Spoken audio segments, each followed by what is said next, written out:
Assalamu alaikum. May peace be upon you. My name is Abbas Ansari, and I am a social work student at Carleton University. And today I am sharing a podcast on mental health stigma within the Muslim community and how to promote structural change.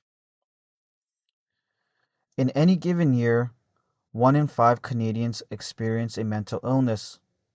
By the time they reach 40, 1 in 2 Canadians have experienced a mental health challenge within their lives.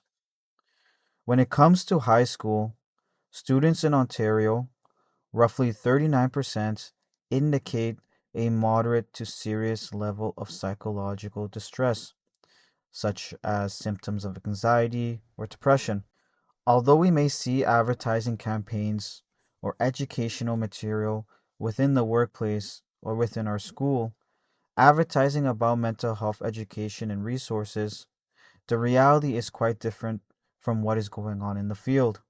To further highlight the chronic mental health epidemic in Canada, roughly 4,000 Canadians per year die by suicide, an average of almost 11 suicides a day.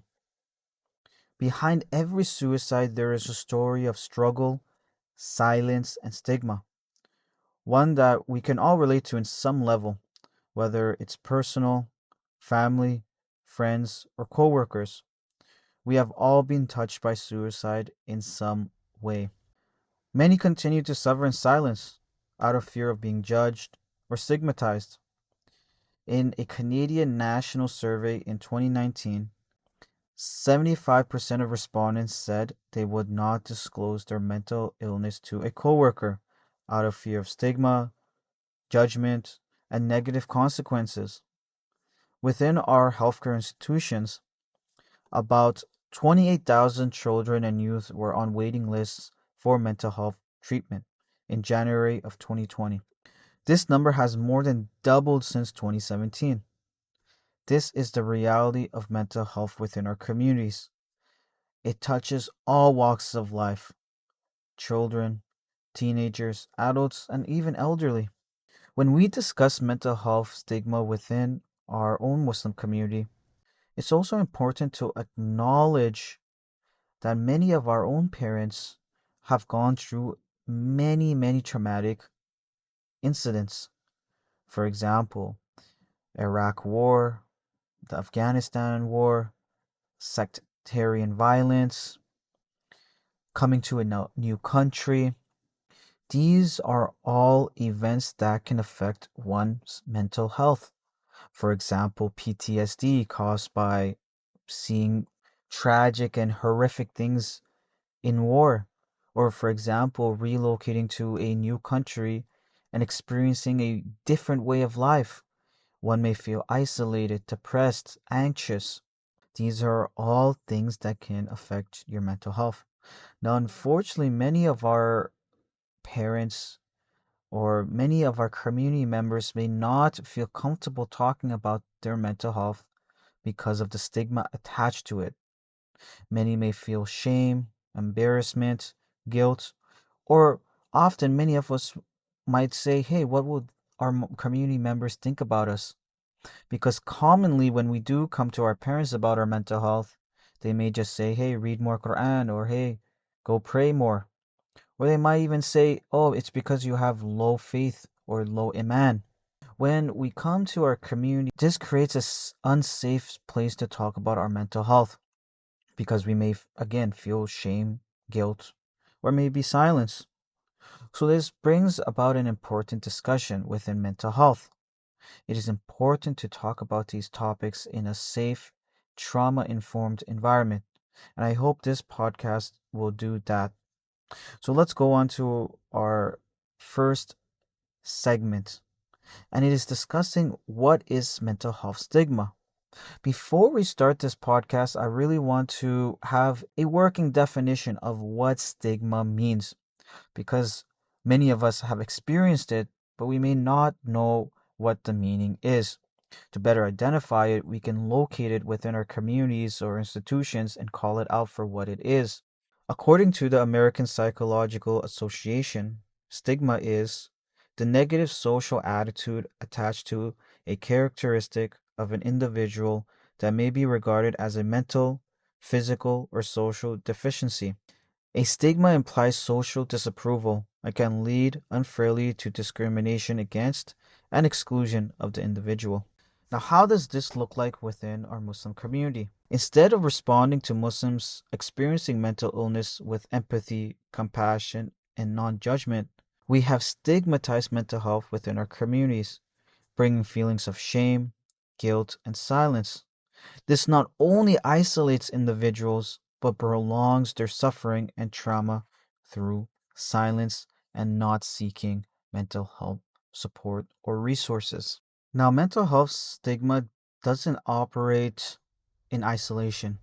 It's informed by frameworks, and this framework is important to also explore as it defines what mental illness even is. In Western psychology, that framework is rooted in the Diagnostic and Statistical Manual of Mental Disorders, or often referred as DSM 5, and it's often treated as the Bible or the Quran for mental health professionals. Although the DSM 5 has some merit to it, I came across an interesting journal article by Ben Zeev and colleagues that was published in 2010, and it's called DSM 5 and the Stigma of Mental Health Illness, published in the Journal of Mental Health. Now, they spoke about how the DSM 5 creates, maintains, and reinforces mental health stigma through labels. These pathways to stigma due to labels can be created through public stigma, self stigma, and label avoidance. Now, public stigma is formed through a whole bunch of processes. For example, a person will see someone acting anxiously on the sidewalk or in a store and attach some sort of negative meaning to it. Then stereotypes are developed, like people with mental illness are dangerous, unintelligent, or incapable of working. Then people believe these stereotypes and develop a prejudice which discriminates. For example, an employer might not hire someone with schizophrenia. It's important to reflect upon how labels and misunderstandings on mental illness shape the lived experiences of people with mental illness and how society treats them. Self stigma is when the person starts to internalize all of the negative stereotypes around mental illness. For example, someone may view themselves as broken, crazy, dangerous, abnormal, or possessed by jinns. Despite using the label to work towards healing, people may just fall into the why try trap, believing that people with mental illness cannot live successful, happy life. And this ultimately impacts their self-esteem, confidence, and hope for a brighter, more successful future. We have to remember every dismissive comment or negative comment that is said within our communities regarding mental health pushes someone away from healing and recovery. Ultimately, stigma leads to label avoidance. Someone with mental illness may not seek treatment or even talk about their mental illness out of fear of being seen as crazy or mentally ill. It's interesting because the label is feared more than the actual mental illness. People might stay silent out of being judged or dishonoring their family. Stigma doesn't just silence people, it ultimately blocks their access to seeking treatment for their mental health. Understanding stigma helps us understand how it is created, maintained, and reinforced within structures of our society, such as mosques or healthcare institutions. But to truly address it, we also need to explore Islam's perspective on mental health, the mind, soul, and healing. Let's explore this topic to gain a better understanding of how Islam can cultivate safe spaces for Muslims experiencing mental health stigma. Now, we explored how the DSM 5th edition labels, categorizes, and informs mental health diagnosis. It also creates stigma through labels, which reinforces a deficit based model based on abnormalities, and then it creates diagnosis and treatment models. Now, the DSM 5 and mental health relies on a positivist approach, which was popularized by Auguste Comte. The positivist approach argues that true knowledge can be measured, observed, or quantified, leaving unseen knowledge as inferior. Within modern psychology, it is based on abnormalities, which then informs diagnosis and treatment models. And the critique here is that it defines what is normal and not normal through a Western colonial understanding of mental health. We also have to understand that this type of knowledge, superior versus inferior, also has to do with power. The colonial Western knowledge has more power to deem what knowledge is seen as true and what knowledge is seen as inferior. Oftentimes, the critique of this positivist approach on mental health is that it often focuses on individual pathology and overlooks structural factors such as social determinants of health that influence a person's mental health and well being. These factors can include, for example, education, transportation, employment, access to resources, housing. Interestingly enough, social work has systems theory. Now, systems theory is a framework that views people not as isolated individuals, but as part of interconnected systems. For examples, communities, families, institutions, and influenced by broader social structures. The Islamic perspective is similar to systems theory. Unlike the Western colonial view that often pathologizes mental health as abnormality, Islam approaches mental health holistically, recognizing the body and the spirit as distinct yet interconnected. From an Islamic perspective, emotional or psychological struggle are not merely illnesses to be fixed, but tests within life's journey that offer opportunities for growth, reflection, and spiritual development.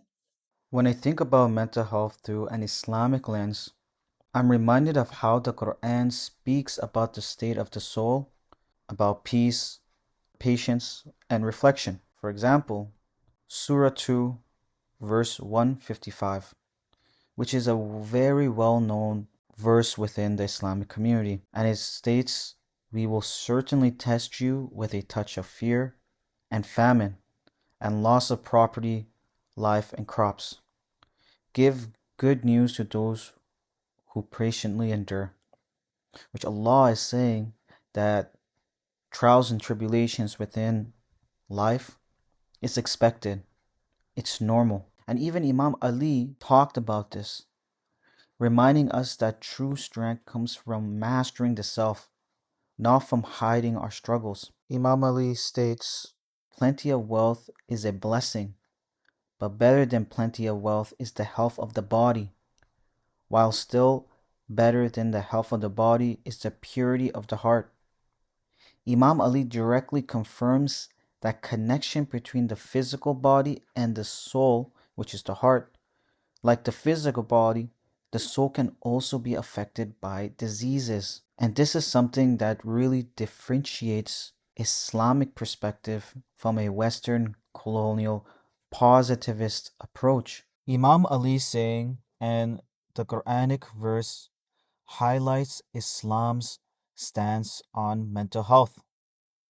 The body, the mind, and the soul are all connected. Healing isn't just about treating a physical symptom, it's more about keeping a balance between the heart, spirituality, and the mind. All of these things are all connected. It's just not one thing. The Western colonial positivist perspective, the DSM-5, focuses mainly on things that can be seen, measured, quantified, or diagnosed. It separates the body from the soul and reduces health to biological or observable symptoms. The Western model says, hey, let's fix the illness we can see. But Islam says, let's also heal what we feel. And it can do with the heart, which is the soul, the spirit, or even the moral self. Islam emphasizes the unseen realities as one of the most powerful truths and a balance between the physical body and the soul.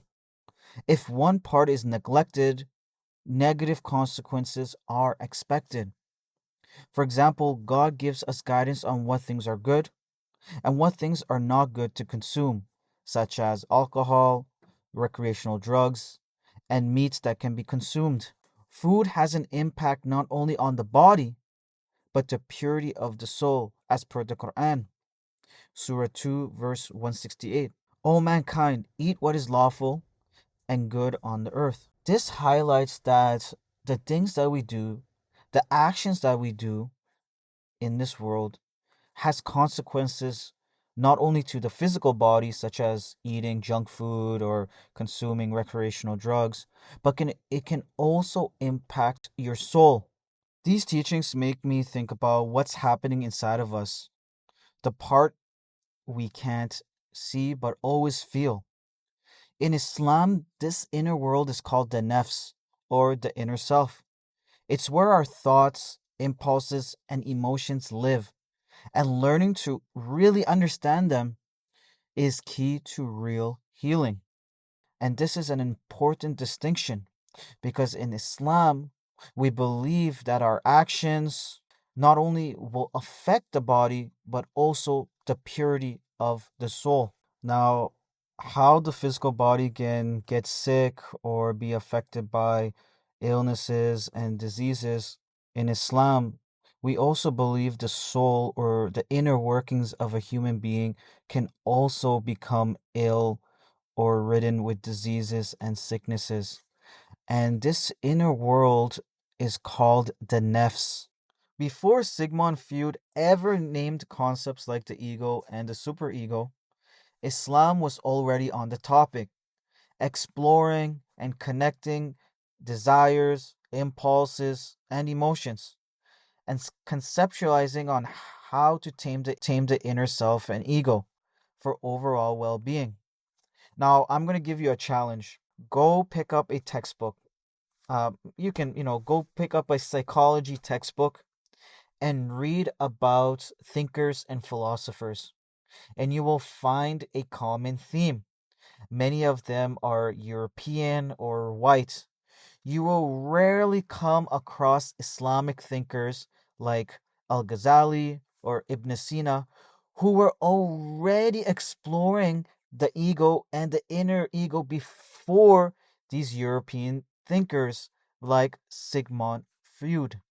This is because colonial powers and the Eurocentric education system has created an intellectual map where anything outside of the Western world is considered unscientific or inferior. This comes back to our topic on what knowledges are deemed superior and inferior based on a positivist approach. Philosophers like Al Ghazali classified and conceptualized the inner self and the ego in three levels. And nafs al amara is the self that gives into impulses, is driven by desire, ego, and emotions. For example, someone might get angry at a friend, and in that moment, without thinking, they might say a hurtful thing. Going on to the next level is a nafs al lawama, the self that feels guilt. Your inner voice wants your emotions like anger, jealousy, or envy fade away. You realize you hurt someone you really cared about and you feel some sort of emotion, for example, guilt, shame. You know you did something wrong. And the final stage is a nafs al-mutma'ina. This is the peaceful or the content self. Just as people have physical illnesses, they can also experience spiritual disease. This can be anger, envy, jealousy. These are all diseases of the soul. Now, an-nafs al-mutma'ina is what we all strive to work towards. It's a balance of the soul and the physical body. It's not individual like Western mental health or psychology. The nafs or the inner self is what connects our thoughts, emotions, and faith. When our nafs are out of balance, we then feel stress, anger, or sadness. But when it's at peace or when it's balanced, that is when we feel grounded or close to Allah. And this is why the Prophet and the Quran mentions that we can train our nafs through medicines like patience, gratitude, and remembrance of Allah. In the Quran, it states that surely in the remembrance of Allah do hearts find comfort. Remembering and caring for your nafs is caring for your mental health. Because healing in Islam means healing not only the physical body, but also the mind and the soul altogether.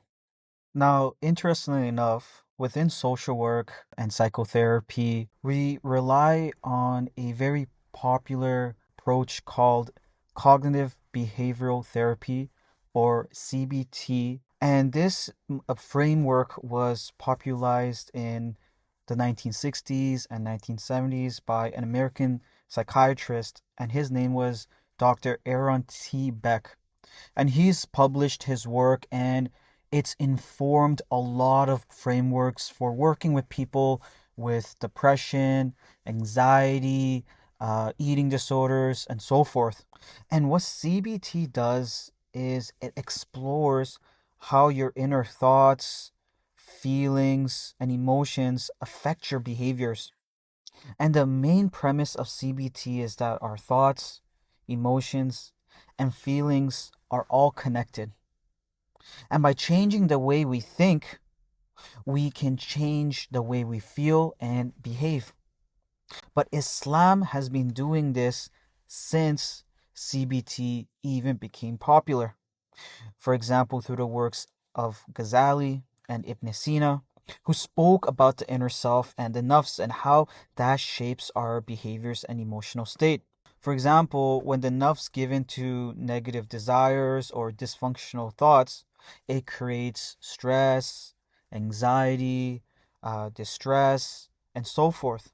Like CBT that works on the psychological level of thought patterns, Islam understands that nafs work at the spiritual level, and one needs to purify their heart and mind together. Both aim for balance, for example, controlling impulses, regulating emotions, and finding inner peace. CBT helps train the mind. Similarly, Islam helps train the soul. Both lead to mental and emotional wellness through practicing things like self reflection, patience, self compassion, non judgment, and gratitude. Now that we have explored and conceptualized how Islam views mental health, I think it's also important to normalize the human experience of struggle and hardship and how that impacts one's mental health. And often in Islam, we try to go back to the Quran and the Prophet's stories, also referred to as hadith, and we try to learn from their examples on how they navigated throughout life. And one may think that our prophets, who are messengers of God, may not be touched by hardships of life or be impacted. As we see within the Quran, many of our prophets were also tested through hardship and navigating their own mental health struggles. Their experiences show us how the struggle of the nafs and the journey toward inner peace are central to Islamic teachings on mental health and spiritual health. It highlights how practicing medicines like patience, gratitude, self reflection not only allows one to develop and grow, but also highlight one's resilience, perseverance, and ability to contribute positively to their community while navigating their own mental health struggles. So let's begin and explore the stories from the Quran. The story of Prophet Yusuf is a powerful one, filled with timeless lessons that continue to guide us today. His story can be found in chapter 12 of the Quran, and it is described as one of the best stories revealed in the Holy Quran.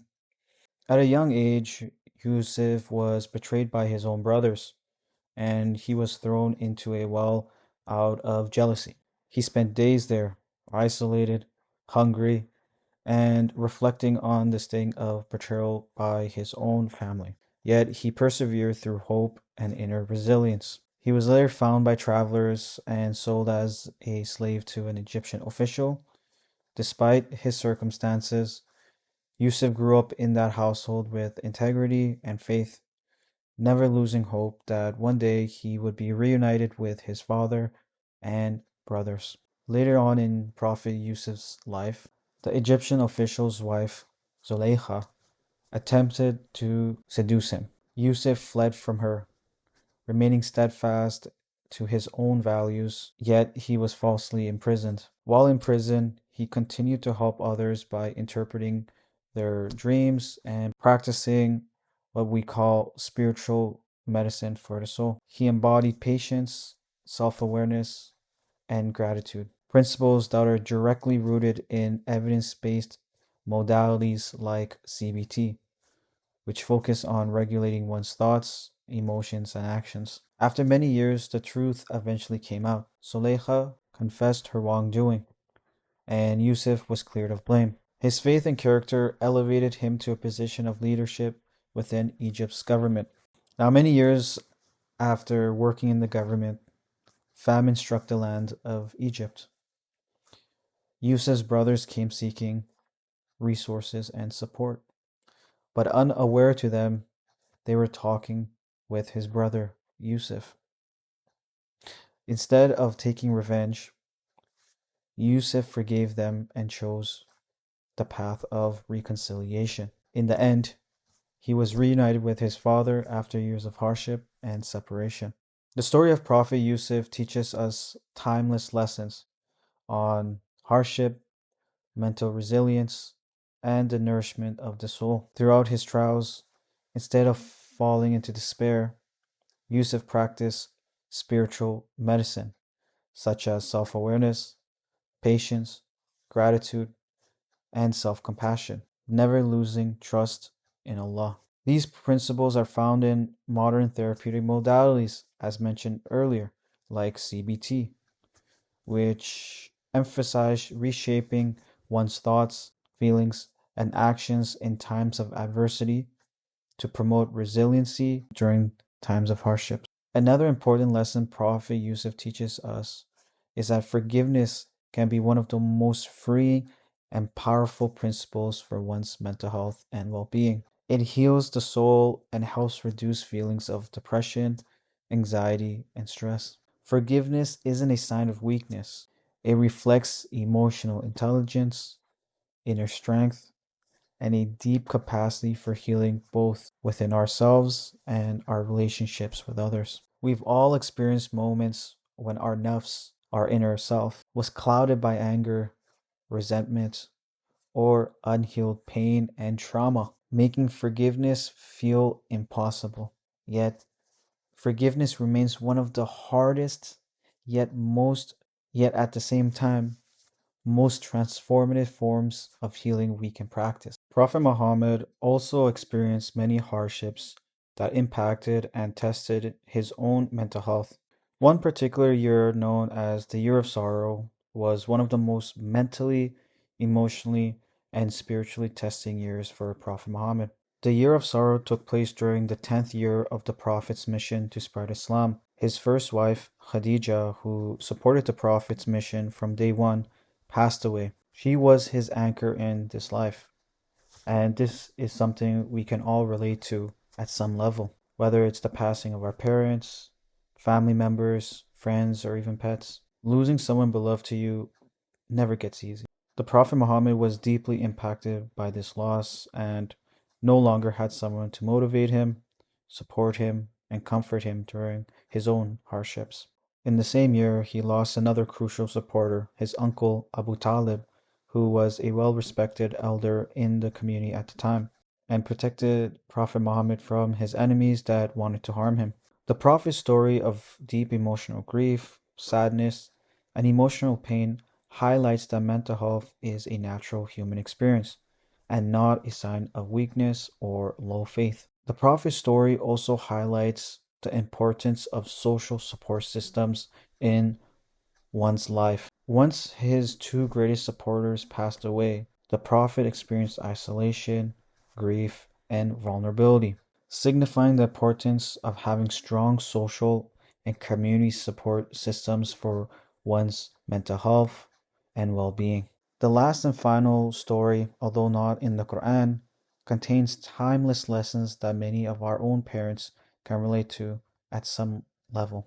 Imam Zainul Abidin, the son of Imam Hussein, witnessed his own father, family, and close friends massacred in Karbala, Iraq, resisting an oppressive ruler named Yazid. The story of Imam Hussein has many lessons, and I encourage all of you to go and read about his story. However, this horrific event impacted Imam Zainul Abidin mentally, emotionally, and spiritually. This story is important to mention because many of our own community members come from backgrounds where they witnessed horrific events due to war and sectarian violence that have ultimately changed them forever. Yet they remain silent out of fear of stigma, shame, and negative perceptions attached to mental health. Imam Zainul Abidin did not remain silent and used his pain, trauma, and emotional sorrow and created a book of supplications called Sahafi Sajadiyah, an emotional compilation of 50 supplications that highlight resilience, perseverance, patience, reflections, and trust in God.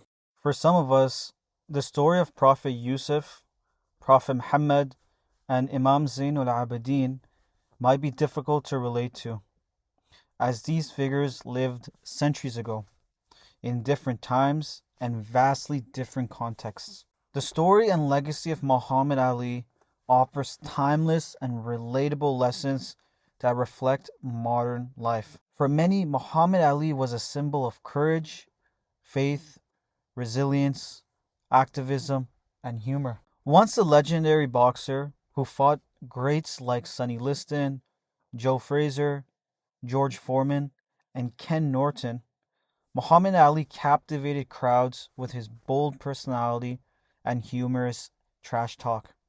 Yet, those who stepped into the ring with him often said how likable and humble he truly was. Outside the ring, Muhammad Ali fought for what he believed was right, speaking out against the Vietnam War, even losing his ability to box for 3.5 years because of it. He stood for justice, walking alongside the likes of Martin Luther King Jr. and Malcolm X to advance African American rights in a society where blackness was often treated as inferior. But like many of us, Muhammad Ali faced trials and tribulations within his life. He was diagnosed with Parkinson's syndrome, a neurological condition that affects movement, likely caused by years of repeated head trauma from boxing. Yet instead of falling into despair, Muhammad Ali refused to let his diagnosis define him. He didn't see his Parkinson's as a weakness, he saw it as a test from Allah, an opportunity to grow spiritually. As he once said, Parkinson's is my toughest fight. No, it doesn't hurt. It's hard to explain. I'm being tested to see if I'll keep praying, to see if I'll keep my faith. All great people are tested by God. Through his life, Muhammad Ali beautifully embodied Islamic values of patience, self awareness, resilience, perseverance, and faith. Despite his hardships, he continued to serve others, giving back to communities and founding the Muhammad Ali Parkinson Centers to support research and help those facing the same battle. Prophet Yusuf, Prophet Muhammad, Imam Zainul Abidin, and Muhammad Ali all remind us that mental health challenges are a natural part of the human experience. Their stories highlight how Islamic practices, such as patience, reliance on Allah, faith, self awareness, and gratitude, can transform pain and struggle into purpose, resilience, and spiritual growth. Now that we have explored the processes of mental health stigma and normalized it as a normal journey through life, we can now begin exploring how society maintains and reinforces mental health stigma within our communities.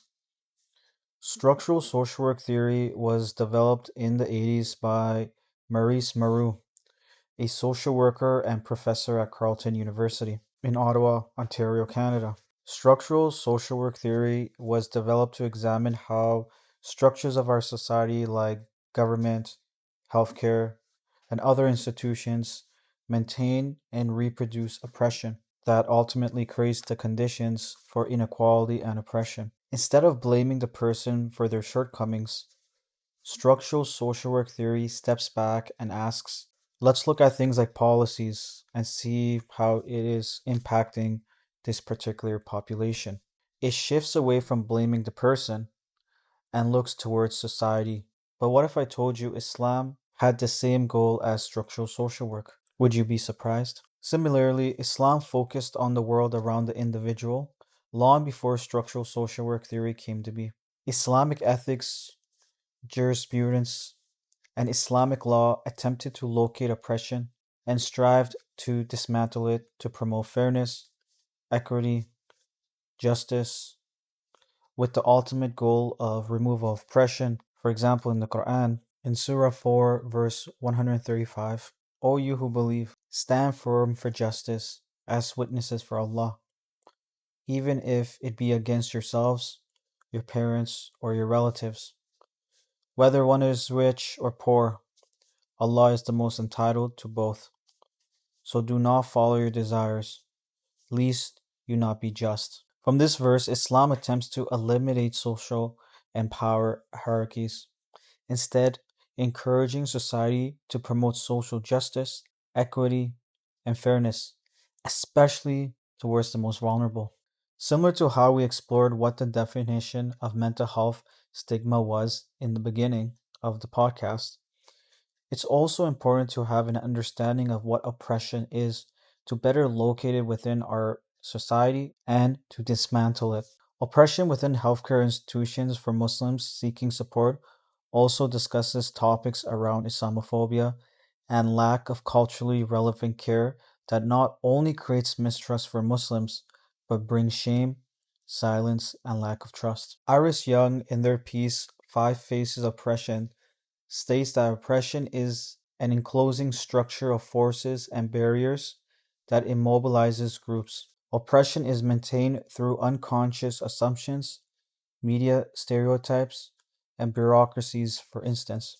Iris Young identifies five interlocking forms of oppression that sustain systemic injustices.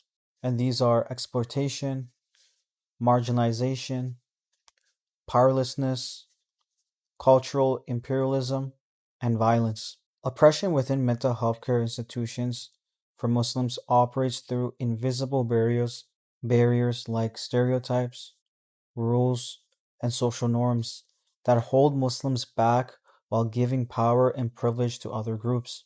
This is because whiteness within our society is seen as the default, and systems are designed with this in mind, excluding and othering groups that are not part of the default white population.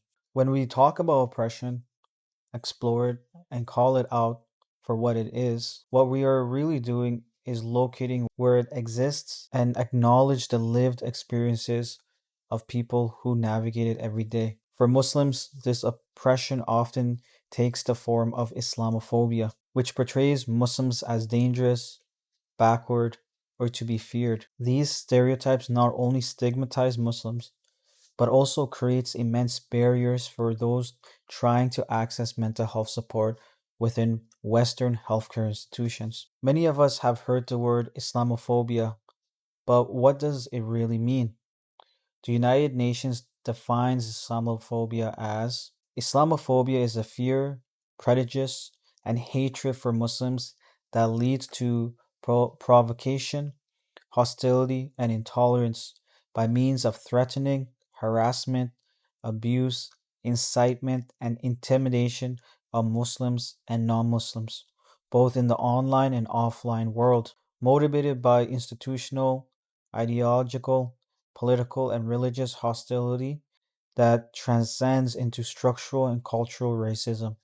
It targets the symbols and markers of being a Muslim. If you ask anyone in our Muslim community what day changed the lives of Muslims across the world, many of us will say 9/11. That day didn't just change the lives of those directly impacted by this horrific event, but it transformed how Muslims were seen, treated, and governed across North America and beyond. In the years that followed, Islamophobia became embedded into policies, media, and public perception. For instance, here in Canada, Bill 21 and Bill 62 in Quebec prohibit government workers from wearing religious symbols at work. This proportionally targets Muslim women who wear the hijab or niqab. I also came across an article by Baljit Nagra and Paula Marutu, which exposes how the Canadian Security Intelligence Service, or CSIS, has used discriminatory and invasive surveillance tactics against Muslim communities. The authors describe how Muslim men are often singled out, mosques are treated as potential hotbeds of radicalization, and CSIS officers have approached people at their homes, schools, or even workplaces, recruiting informants from vulnerable populations such as refugees, youth, and recent immigrants. These practices not only criminalize Muslim identity, but also deepen the trauma and mistrust many Muslims experience towards state institutions, including healthcare and mental health services. If you find that shocking, if I told you that hate motivated crimes against Muslims are actually on the rise, according to data from the Government of Canada, between 2018 and 2022, there were 688 hate crimes motivated by religion, and nearly half of them, 335 cases, targeted Muslims. Even more alarming, hate crimes against Muslims were the most likely to be violent at 18%, and over half of the victims were Muslim women. These numbers are not just statistics, it highlights the lived experiences of Muslims who are labeled as dangerous and dehumanized, including how safe we feel stepping out of our homes every single day. These are just not numbers meant to be read. Islamophobia, discrimination, and stereotypes have real life altering consequences for Muslims. On June 6, 2021, a Muslim family in London, Ontario was brutally killed simply for being Muslim. They did nothing wrong. They were just out for an evening walk, enjoying the weather. Yet they were targeted because society continues to label Muslims as dangerous and foreign. This horrific event is a painful reminder of how dehumanizing narratives can turn hate into violence within our communities. Or another painful event for Muslims around the world, the Quebec City mosque shooting that took place on January 29, 2017, where 6 Muslims were killed and 19 injured.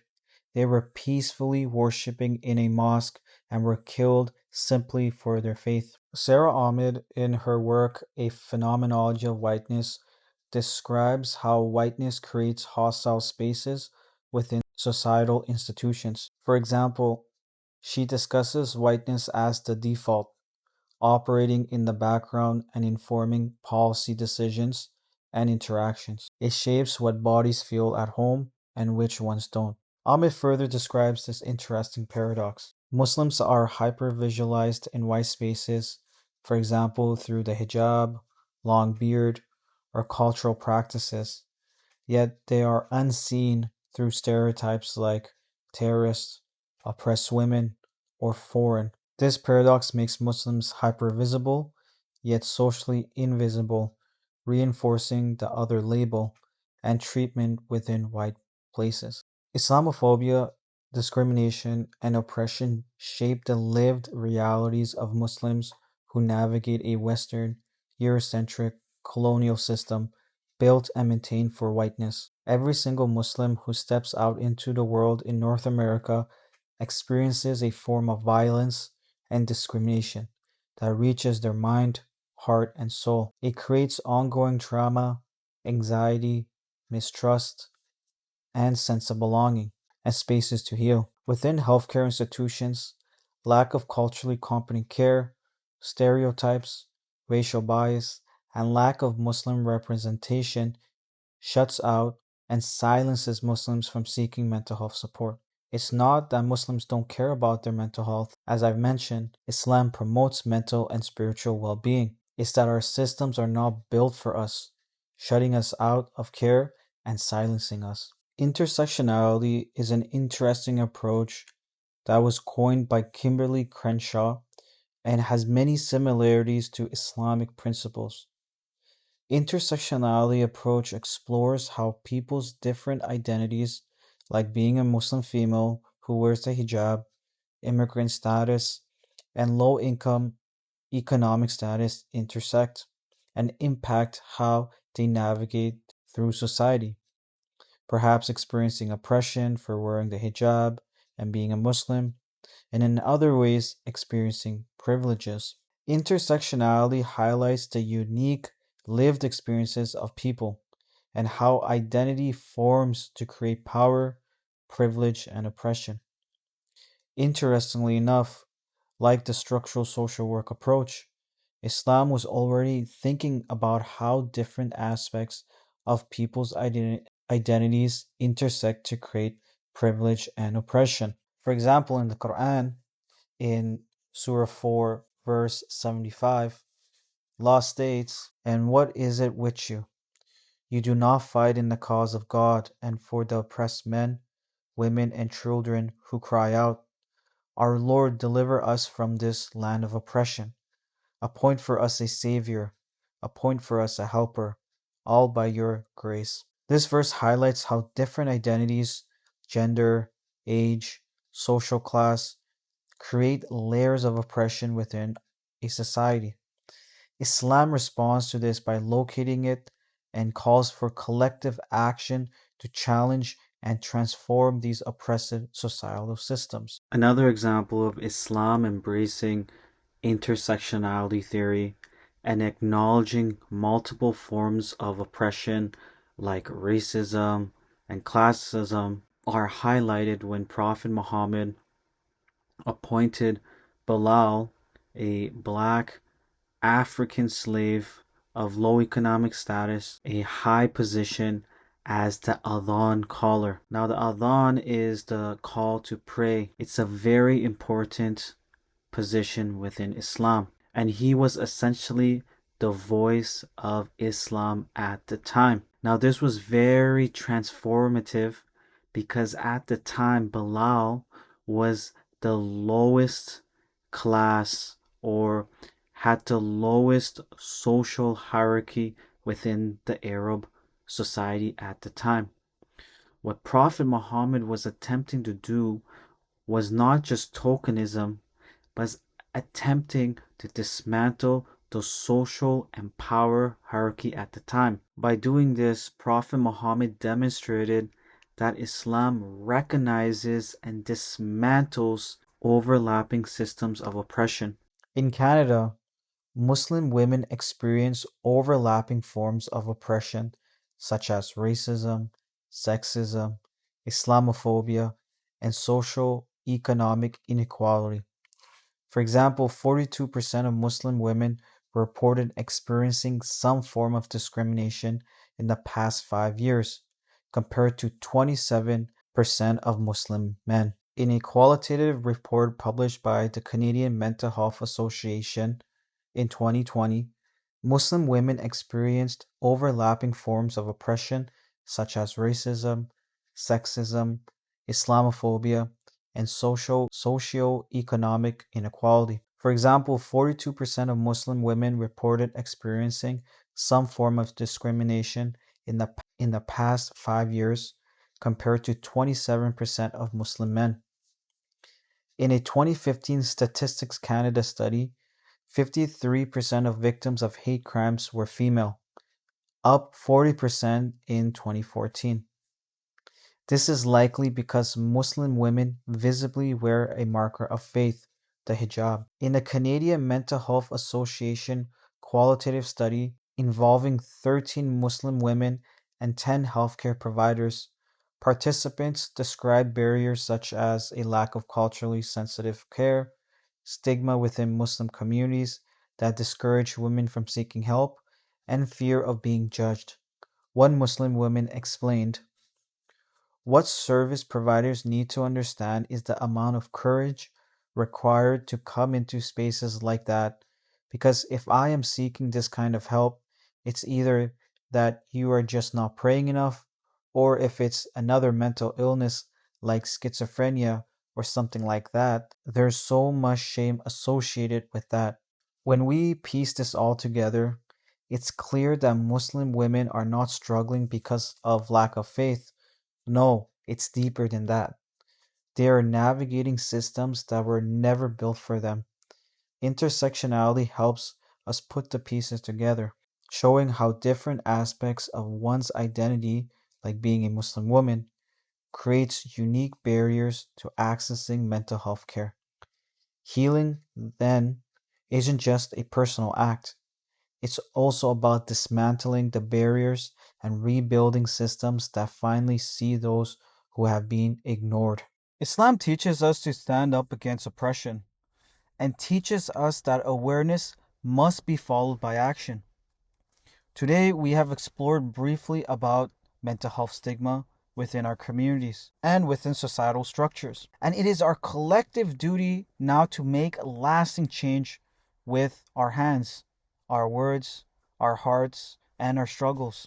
But what does this look like, and what can we do within our own communities to work towards eliminating mental health stigma and support Muslims who are struggling with their own mental health? Iris Young states, "Eliminating oppression is not about eliminating groups, but about creating institutions that respect group differences without oppression." This could look like creating Muslim mental health communities within mosques and partnering with local organizations to better support Muslims who are struggling with their own mental health, or educating our community members on how to support those who might be experiencing mental health in a less stigmatizing way, like trauma informed or culturally relevant practices. We can educate and promote Islamic medicines like non judgment, compassion, self awareness, gratitude, to create safe spaces for Muslims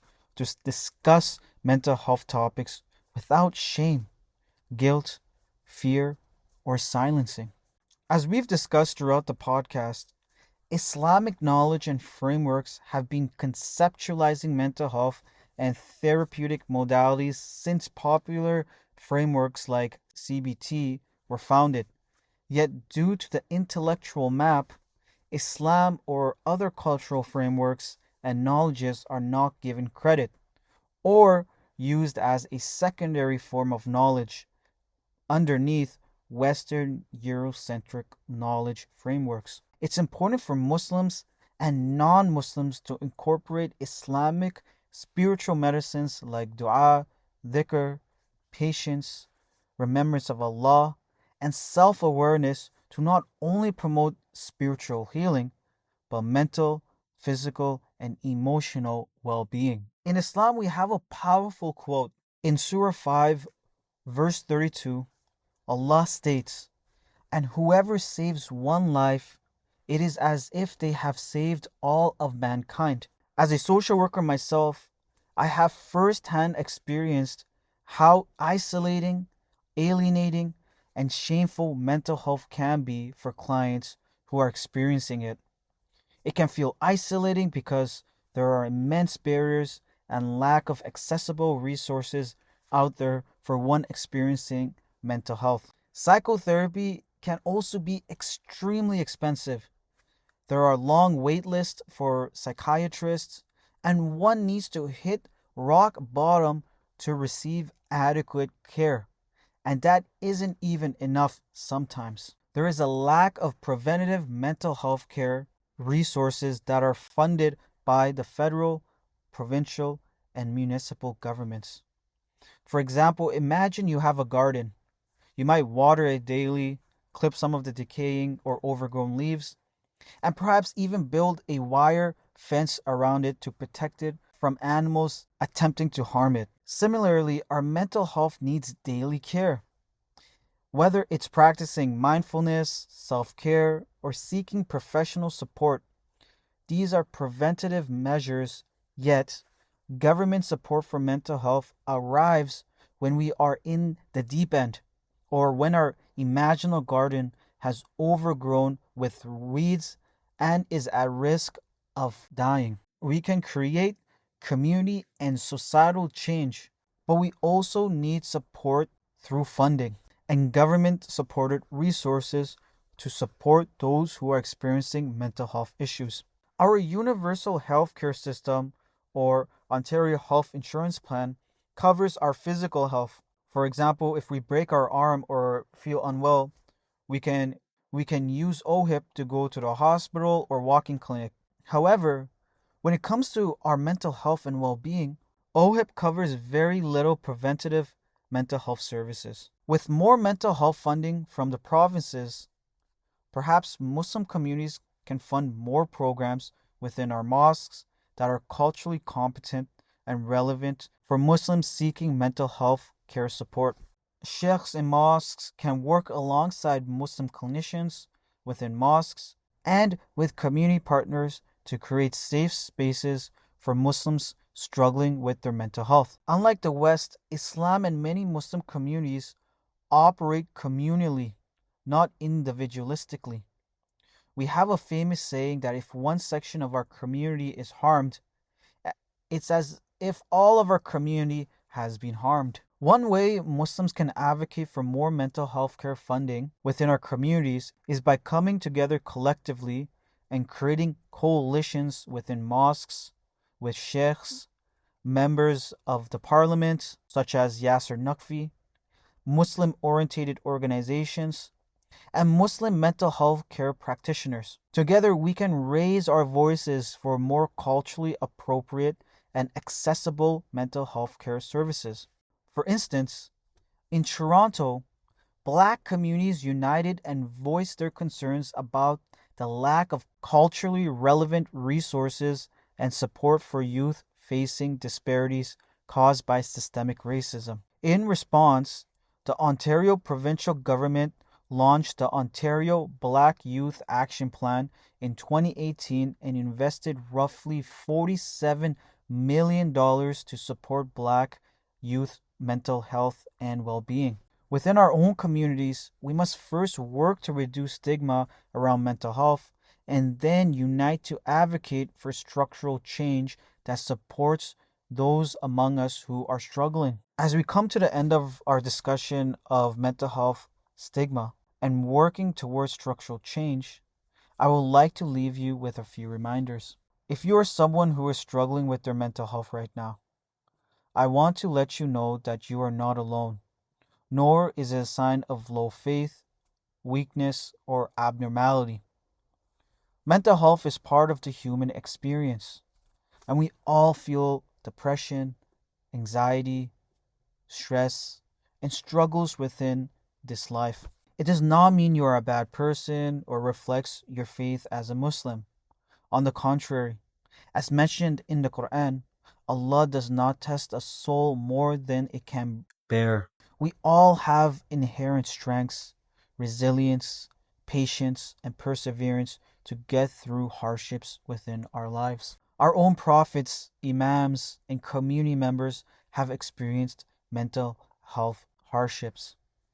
However, used Islamic medicines like patience, self awareness, gratitude, God consciousness to turn their pain into action. If you're listening to this podcast and identified with any of its contents, I encourage you to take small steps after this podcast that might be reaching out or talking with a close friend, family member, colleague, or community member who might be struggling with their mental health.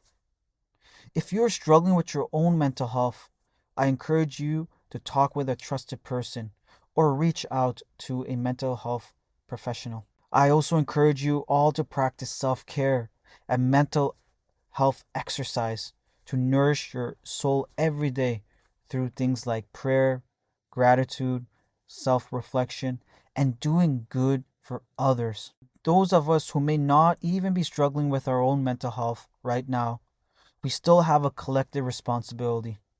Mental health can affect anyone regardless of their age, income, gender, or status.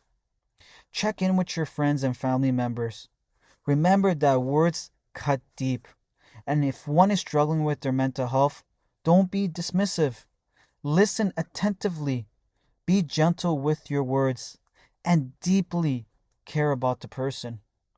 I found in my own work as a social worker, the most powerful and healing things someone can do to support one who is struggling with their own mental health is to sit, listen, and offer kind words that validate and acknowledge the person's pain and struggles.